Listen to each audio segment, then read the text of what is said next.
Let's get more on this dramatic decision from Joe Biden. Not a shock in the end, but he has officially relinquished the presidential campaign for the Democratic Party. Joining me live now, one of my regular US guests, University of Sydney political scientist, Professor Simon Jackman, and from the University of California, Irvine, Professor DeSipio. Thank you both for your time. Simon, did he have any choice in the end? Because the fact that this criticism ramped up so quickly after that assassination seemed to indicate Democrats were not for turning.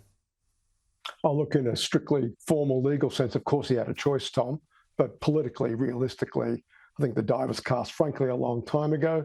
I think the final nail in the coffin of his political career, if you will, is the polling that he himself commissioned, and that came back and indicating that Harris is a better prospect, particularly in swing states, and not just in swing states, but in some other seats that had started to slip out of Democrats' grasp. And I think that was the final straw for a political realist like Joe Biden. Sometimes the best indicator, Lewis, is what your opposition thinks in terms of what you're doing. What do you sense the Republican Party really think and Team Trump really think about this change and what it means for them?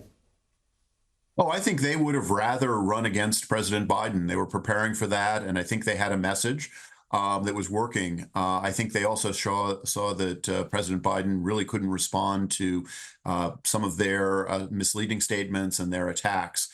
So they're now having to prepare for a new campaign. They have some easy attacks on Vice President Harris, but the proof will be in the pudding about how effective she is as a campaigner. And the evidence so far is pretty good.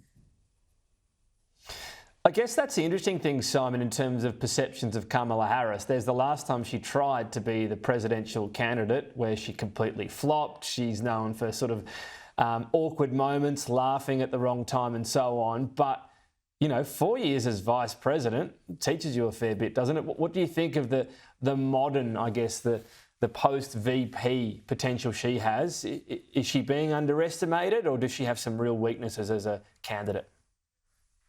I think she's probably been underestimated. I think you've got to understand the context now. And right now you've got a Democratic Party that's, oh, thank heavens, is going to anoint her and celebrate her. And it looks like that's coming together in real time. The endorsements yet to come from some high-profile Democrats, but in the main, the momentum is clearly with her. She's going to get a coronation from a grateful and relieved party at the convention coming up. And moreover, Tom, 4 years as VP, you do learn a lot about the big stage, right? Remember, she hadn't been in the Senate that long. It'd been a pretty fast ride from, I remember, living in the Bay Area of California, her becoming a DA in San Francisco, then on to DA, Attorney General for the state, and then on to the Senate.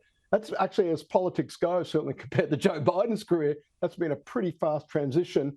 On the other hand, Tom, though, Trump will hang immigration policy failure around the neck of Kamala Harris.